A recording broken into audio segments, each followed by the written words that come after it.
നമസ്കാരം.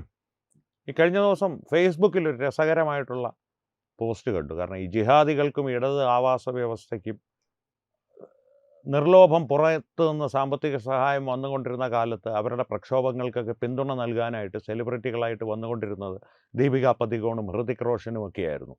ഇപ്പോൾ ഫണ്ടിനെയൊക്കെ മോദി സർക്കാർ ഒന്ന് കടയ്ക്കൽ വെച്ച് വെട്ടിക്കഴിഞ്ഞപ്പോൾ, കാശില്ലാതായപ്പോൾ പുറത്തു വരുന്നത് ഇവർക്ക് വേണ്ടിയിട്ട് പിന്തുണയുമായി പൃഥ്വിരാജ് വരെ വന്നിരുന്നു മുൻകാലങ്ങളിൽ. ഇപ്പോൾ പുറത്തു വരുന്നത് രഞ്ജിനി ഹരിദാസും സ്വരാ ഭാസ്കറും ഒക്കെയാണ്. അതുപോലുള്ള ദാരിദ്ര്യം പിടിച്ച ആളുകളാണെന്നുള്ള ഒരു ഫേസ്ബുക്ക് പോസ്റ്റ് കണ്ടിരുന്നു. ഇപ്പോൾ അത് പറയുവാനുള്ള കാരണം, രഞ്ജിനി ഹരിദാസ് എന്ന വ്യക്തിയുടെ ഈ കഴിഞ്ഞ ദിവസം പാറ്റാ സമരത്തിനുള്ള പിന്തുണ പ്രഖ്യാപിക്കലും ഡൽഹിയിലേക്ക് ടിക്കറ്റ് ബുക്ക് ചെയ്ത് അവിടെ ചെന്ന് പുള്ളിക്കാരത്തി പറഞ്ഞ ചില കാര്യങ്ങളുമാണ്. അതിൻ്റെ ഒരു വിശകലനമോ വിശദീകരണമോ ഒന്നുമല്ല. ഇതിൻ്റെ ഒരു പശ്ചാത്തലം ഒന്ന് പരിശോധിക്കുക. ഈ സെലിബ്രിറ്റികളുടെ ഇത്തരത്തിലുള്ള സാമൂഹിക ഇടപെടലുകൾ. ഒരു കാര്യം ഞാൻ പറയാം. കേർട്ട് റസൽ എന്ന നടൻ ഒരിക്കൽ പറഞ്ഞിട്ടുണ്ട്, ഒരു നടനോ നടിക്കോ സാമൂഹികമായിട്ടുള്ള കാര്യങ്ങളിൽ അഭിപ്രായം പറഞ്ഞുകൂടാ എന്നുള്ളൊരു നിയമവും ഒരിടത്തുമില്ല. അവർ അതിനെ സംബന്ധിച്ച് ഉത്തമ ബോധ്യമുണ്ടായിട്ടുണ്ടെങ്കിൽ, അതിനെക്കുറിച്ച് വിശദമായി പഠിച്ചിട്ടുണ്ടെങ്കിൽ അവർക്ക് പറയാം. പക്ഷേ അവർ ആ അഭിപ്രായം പറയുന്ന നിമിഷം അവർ കൊട്ടാരം വിദൂഷകൻ എന്നുള്ള പദവിയിൽ നിന്ന് പുറത്താകുന്നു. നമ്മളെല്ലാം കൊട്ടാരം വിദൂഷകരാണ്. നമ്മുടെ ജോലി ആളുകളെ വിനോദിപ്പിക്കലാണ്. അത് ചെയ്യുന്നതാണ് എനിക്കിഷ്ടമെന്ന് അദ്ദേഹം പറഞ്ഞിട്ടുണ്ട്. ഞാനതിനോട് 100% യോജിക്കുന്നു. കാരണം ഇവർക്കുണ്ടാകുന്ന ഈ പേരും പ്രശസ്തിയും എല്ലാം ഇവരുടെ ഈ വിനോദോപാധിയിൽ നിന്ന്, അല്ലെങ്കിൽ ഇവർ ഈ ചെയ്യുന്ന ജോലിയിൽ നിന്ന് പ്രേക്ഷകരെ വിനോദിപ്പിക്കുന്നതിലൂടെ ഉണ്ടായി വന്ന പേരും പ്രശസ്തിയുമാണ്. അതിനെ ഇവർ സമൂഹത്തിൻ്റെ നന്മയ്ക്കായിട്ട്, ഒരു ദാരിദ്ര്യ നിർമ്മാർജ്ജനമോ അല്ലെങ്കിൽ ഏതെങ്കിലും നല്ല കാര്യങ്ങൾക്ക് വേണ്ടിയിട്ട് ഇവർ നിശബ്ദരായി പ്രവർത്തിക്കുന്ന ഒരുപാട് സെലിബ്രിറ്റികളുണ്ട്. അവരെ ആരെയും വില കുറച്ച് കാണുകയല്ല. രഞ്ജിനി ഹരിദാസിലേക്ക് തിരികെ വന്നാൽ, ഒരു കാലത്ത് മലയാളത്തിൽ ഈ അവതാരണത്തിൽ വിഷയാവതരണങ്ങളുണ്ടല്ലോ, അവതാരകമാരെന്ന് പറയുന്ന ഒരു സമൂഹത്തിനൊരു പുതിയ രീതിയിലുള്ള അവതരണം, അതിൻ്റെ ഒരു മാറ്റമുണ്ടാക്കിയ വ്യക്തിയാണ് രഞ്ജിനി ഹരിദാസ്. തീർച്ചയായിട്ടും അതിൻ്റെ ശരി തെറ്റുകളോ അല്ലെങ്കിൽ അതിൻ്റെ ഭാഷാശുദ്ധിയോ ഒന്നും നമ്മൾ നോക്കേണ്ട കാര്യമില്ല. കാരണം ഇംഗ്ലീഷ് കലർന്ന മലയാളത്തിൽ, അതായത് എനിക്ക് മലയാളം എത്ര വശമില്ല എന്നുള്ള രീതിയിലുള്ള ഒരു അവതരണ രീതി മലയാളത്തിൽ കൊണ്ടുവന്നതോ പ്രചരിപ്പിച്ചതോ ഏറ്റവും പ്രചാരത്തിലുള്ളതാക്കി എടുത്തതോ രഞ്ജിനി ഹരിദാസ് തന്നെയാണ്. അതിൻ്റെ കീർത്തി അവർക്ക് മാത്രം അവകാശപ്പെട്ടതാണ്. അതിൻ്റെ മറുവശം എന്ന് പറയുന്നത് ഒന്നോ രണ്ടോ വർഷങ്ങൾ മാത്രം UK പോയി നിന്ന് ഈ ഒരു ഡിക്ഷൻ ഉണ്ടല്ലോ, ഡിക്ഷനും ആക്സൻ കറക്ഷനുമൊക്കെ കോച്ചിങ് നേടിയവർ. നമ്മുടെ ചാർലോട്ടി എന്ന് മലയാളം മാത്രം അറിയാവുന്ന ഒരാൾ സ്പെല്ലിങ് നോക്കി വായിക്കുന്ന ഇതിനെ ഷാർലറ്റ് എന്നും, ടോബിയാസ് എന്ന് മലയാളി വിളിക്കുന്നതിനെ ടൊബായസ് എന്നും പറയുന്ന ഇത് പഠിക്കുന്ന രീതി, അതിനാണ് ഈ ഡിക്ഷൻ ലേണിംഗ് എന്ന് പറയുന്നത്.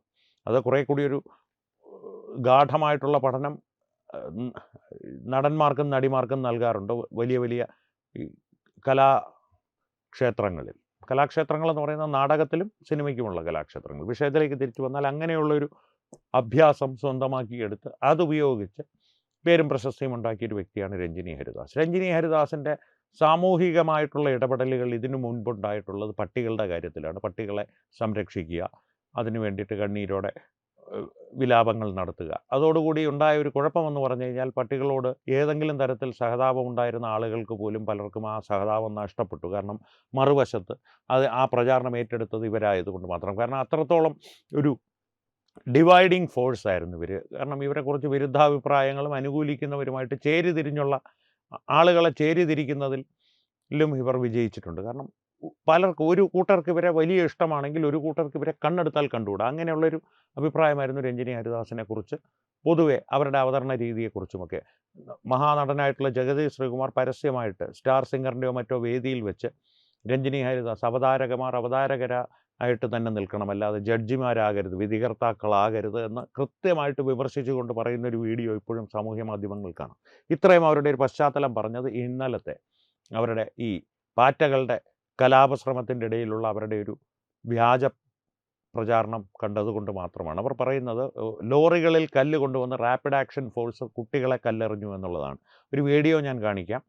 ആരാണ് കല്ലെറിയുന്നതെന്നുള്ളത് ഈ വീഡിയോയിൽ വളരെ വ്യക്തമാകും. രഞ്ജിനി ഹരിദാസ് പറയുന്നതും ഈ കല്ലെറിയുന്നതും പ്രേക്ഷകരൊന്ന് കണ്ടു നോക്കുക.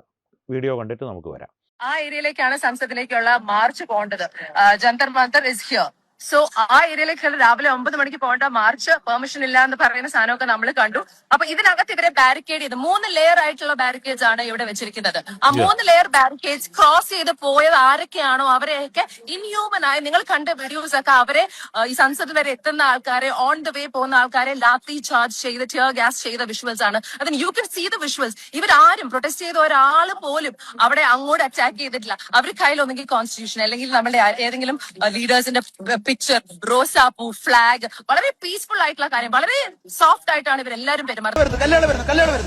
ഈ കല്ലുകളെടുത്ത് എറിയാണ്, കല്ലുകളെടുത്ത് എറിയാണ്, കല്ലുകളെടുത്ത് എറിയുന്നതാണ് നമ്മൾ ദൃശ്യങ്ങളിൽ കാണുന്നത്. ഏതായാലും ഒരു വീഡിയോ കണ്ടല്ലോ, ഇതിൽ നിന്ന് തന്നെ ചിത്രം വ്യക്തമാണല്ലോ. വ്യാജ പ്രചരണമാണ്. അടിസ്ഥാനപരമായിട്ട് ഇത്തരത്തിലുള്ള വ്യാജ പ്രചരണം രഞ്ജിനി ഹരിദാസിനെ പോലെ ഒരാൾ നടത്തുമ്പോൾ സാമൂഹ്യ മാധ്യമങ്ങളിൽ പാറ്റകളെ പുകഴ്ത്തി അല്ലെങ്കിൽ പാറ്റകളെ പിന്തുണച്ച് പോസ്റ്റുകൾ ഇട്ടാൽ അല്ലെങ്കിൽ വീഡിയോ ചെയ്താൽ 50,000 രൂപ നൽകാമെന്നുള്ള വാഗ്ദാനം സത്യമാണെന്ന് നാം വിശ്വസിക്കേണ്ടി വരും. 50,000 രൂപയ്ക്കോ 1,00,000 രൂപയ്ക്കോ വേണ്ടിയിട്ടാണ് ഇത്തരത്തിലുള്ളൊരു പച്ചയായ കള്ളം രഞ്ജിനി ഹരിദാസ് മാധ്യമങ്ങളോട് പറയുന്നതെന്ന് നാം കരുതേണ്ടി വരും. ഇനി രഞ്ജിനി ഹരിദാസ് ഇതൊന്നുമല്ല, ആത്മാർത്ഥമായിട്ട് നീറ്റ് പരീക്ഷയോടുള്ള ഒരു സ്നേഹം കൊണ്ടാണ് അല്ലെങ്കിൽ വിദ്യാർത്ഥികളോടുള്ളൊരു സ്നേഹം കൊണ്ടാണ് അങ്കത്തട്ടിലേക്ക് ചാടി വീണത് എന്ന് അങ്ങ് വിശ്വസിക്കുന്നവരുണ്ടെങ്കിൽ അവരോടൊരു 2-3 ചോദ്യങ്ങൾ ഞാൻ ചോദിക്കാം.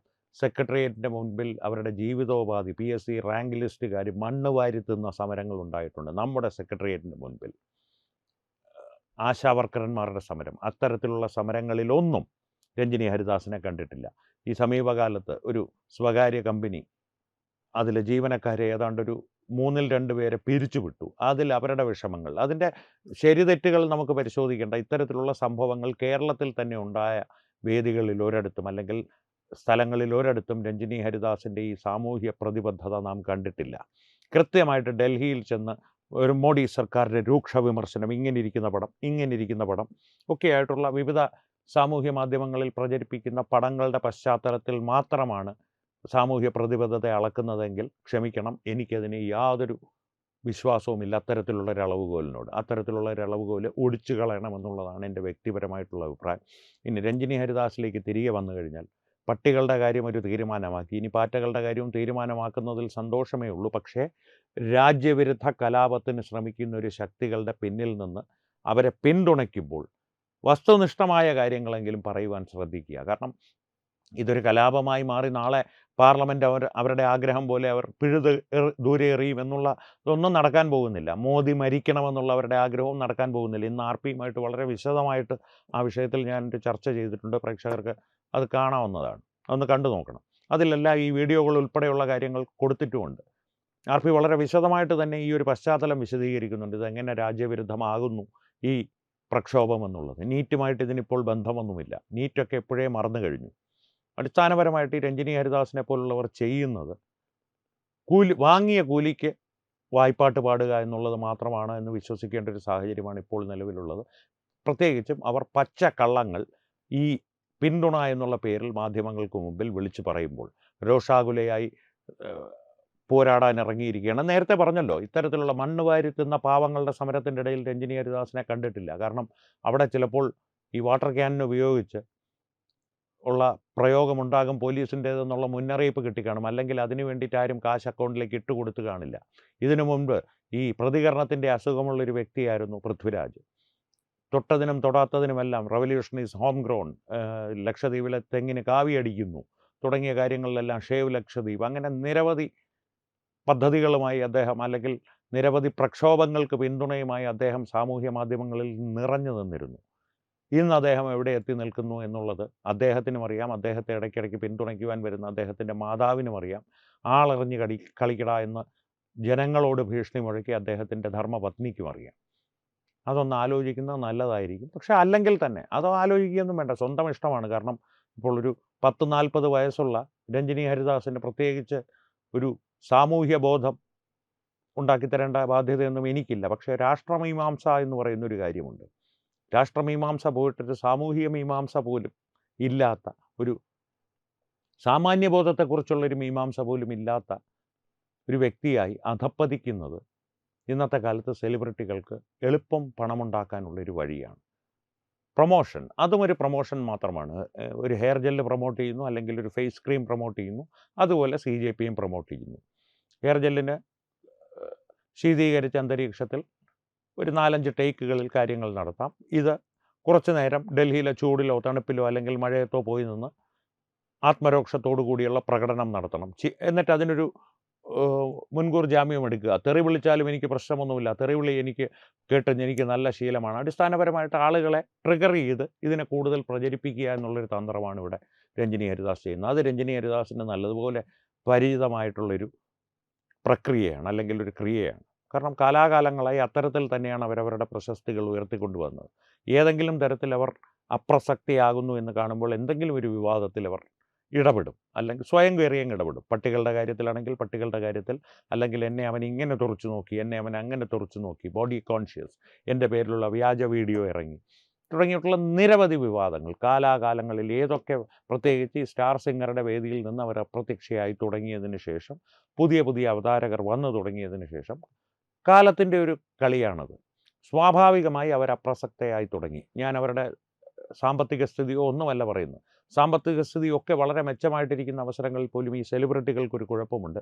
വെള്ളി വെളിച്ചം അവരുടെ മേൽ തന്നെ പതിച്ചുകൊണ്ടിരിക്കുന്ന ഒരു സാഹചര്യം ഉണ്ടായില്ലെങ്കിൽ കുറേ കഴിയുമ്പോൾ വല്ലാതെ അസ്വസ്ഥരാകും അവർ, പ്രത്യേകിച്ച് സ്ത്രീകളായ സെലിബ്രിറ്റികൾ. അതുകൊണ്ട് തന്നെയാണ് ഈ പല വിവാഹമോചനങ്ങളും പെട്ടെന്ന് പൊടുന്നുനെ എന്ന വണ്ണം നാം അറിയുന്നതും കാണുന്നതും. ഈ സെലിബ്രിറ്റികളുടെ കാര്യത്തിൽ കുറേ കാലം വിദേശത്ത് ഭർത്താവിനൊപ്പം ജീവിക്കുന്ന അവർക്ക് കുറച്ച് കഴിയുമ്പോൾ എന്നും തൻ്റെ ആവശ്യങ്ങളെല്ലാം സാധിച്ചു തന്നൊരു പരിചാരക വൃന്ദം തൻ്റെ പിന്നിലുണ്ടായിരുന്നു, ആരാധകർ ക്യൂ നിന്നിരുന്നു, ഇതെല്ലാം അവർ മിസ് ചെയ്തു തുടങ്ങും. അവരെ വല്ലാതെ അലട്ടി തുടങ്ങും. അതിനെയെല്ലാം വല്ലാതെ ഒരു നഷ്ടബോധം അവരിലുണ്ടാകും. അതുകൊണ്ടാണ് ഈ തിരിച്ചു വരുന്നത്. അതുപോലെ തന്നെയാണ് ഈ അപ്രസക്തമാകുക എന്നുള്ളൊരു സാഹചര്യം ഇവരെ സംബന്ധിച്ച് സഹിക്കാൻ പറ്റാത്ത ഒന്നാണ്. അതുകൊണ്ട് വീണ്ടും ഒരു റിലവൻസ്, അവരുടെ ഒരു പ്രസക്തി സ്വയം ബോധ്യപ്പെടുത്തുവാൻ കൂടിയാണ് ഇത്തരത്തിലുള്ള പരസ്യങ്ങൾക്കും പ്രചാരങ്ങൾക്കും അവർ തലവെച്ച് കൊടുക്കുന്നത്. കാരണം എനി പബ്ലിസിറ്റി ഈസ് പബ്ലിസിറ്റി എന്ന് പറയുന്നത്, അത് എന്ത് സകാരാത്മകമായാലും നകാരാത്മകമായാലും പ്രചാരണം ലഭിക്കുകയാണ്, അല്ലെങ്കിൽ പ്രസക്തമാവുകയാണ്, ഒരു 15 സെക്കൻഡിലേക്കെങ്കിലും നമ്മൾ വീണ്ടും പ്രസക്തയാവുകയാണ് എന്നുള്ളൊരു തിരിച്ചറിവ് ഒരുപക്ഷെ അവർക്ക് എന്തെങ്കിലും ഒരു സമാധാനം നൽകുന്നുണ്ടാകും. ആ സമാധാനത്തിന് ഞാൻ ഒരിക്കലും എതിരല്ല. പക്ഷേ ആ സമാധാനം രാജ്യത്തെ സമാധാനം കെടുത്തുവാനുള്ള ഏതെങ്കിലും ശ്രമത്തിനെ പിന്തുണച്ചുകൊണ്ടാകരുത് എന്നുള്ളൊരു അഭിപ്രായം മാത്രമാണ് ഇക്കാര്യത്തിൽ എനിക്ക് പങ്കുവയ്ക്കുവാനുള്ളത്. ഇത് രഞ്ജിനി ഹരിദാസ് കണ്ടിട്ട് നാളെ മുതൽ ആ പ്രൊമോഷന് വാങ്ങിയ കാശ് അങ്ങനെ വാങ്ങിയിട്ടുണ്ടെങ്കിൽ അത് തിരികെ കൊടുത്ത് എനിക്ക് തെറ്റിപ്പറ്റിപ്പോയി എന്ന് പറയുമെന്നുള്ള യാതൊരു പ്രതീക്ഷയും എനിക്കില്ല. മറിച്ച് കൂടുതൽ ശക്തിയോടുകൂടി ഇത്തരം പ്രചാരണങ്ങളുമായി അവർ മുന്നോട്ട് പോകുവാനാണ് സാധ്യത. അതിൻ്റെ ഓരോ പ്രചാരണത്തിൻ്റെയും ഇഴകീറി വിശകലനം ചെയ്യാൻ നമ്മളൊക്കെ ഇവിടെ ഉണ്ടല്ലോ. അതുകൊണ്ട് അതങ്ങനെ കൊണ്ടും കൊടുത്തും മുന്നോട്ട് പോകട്ടെ. എന്തായാലും പ്രേക്ഷകരുടെ ഈ വിഷയത്തെ സംബന്ധിച്ചുള്ള അഭിപ്രായങ്ങൾ തീർച്ചയായും കമൻറ്റുകളിലൂടെ ഞങ്ങളുമായി പങ്കുവയ്ക്കുക. ഏറ്റവും പ്രധാനപ്പെട്ട കാര്യം, ഈ വീഡിയോ നിങ്ങൾ ലൈക്ക് ചെയ്യുക, ഷെയർ ചെയ്യുക, നിങ്ങളുടെ പ്രിയപ്പെട്ടവരുമായി പരമാവധി ഷെയർ ചെയ്യുക. ഒപ്പം തത്വമയി ന്യൂസിൻ്റെ യൂട്യൂബ് ചാനൽ നിങ്ങൾ ഇതുവരെ സബ്സ്ക്രൈബ് ചെയ്തിട്ടില്ലെങ്കിൽ തീർച്ചയായും സബ്സ്ക്രൈബ് ചെയ്യുക. അപ്പോൾ ഈ വിഷയത്തിലും മറ്റു വിഷയങ്ങളിലും സംവാദങ്ങൾ തുടരട്ടെ. വീണ്ടും കാണാം. നന്ദി, നമസ്കാരം. HIV അണുബാധ സന്തോഷപൂർണമായ ഒരു ജീവിതത്തിന് തടസ്സമല്ല. HIV അണുബാധയ്ക്ക് ഫലപ്രദമായ ചികിത്സ ഇന്ന് ലഭ്യമാണ്. ഇതിന് യഥാസമയം അണുബാധ കണ്ടെത്തുന്നതും കാലേക്കൂട്ടി ചികിത്സ നടത്തേണ്ടതും അത്യാവശ്യമാണ്. സൗജന്യമായ ചികിത്സയും മാർഗനിർദ്ദേശങ്ങളും സർക്കാർ ആശുപത്രികളിലെ ART അഥവാ ഉഷസ് കേന്ദ്രങ്ങളിൽ ലഭ്യമാണ്. ആരോഗ്യ സംരക്ഷണം ഓരോരുത്തരുടെയും ഉത്തരവാദിത്തമാണ്.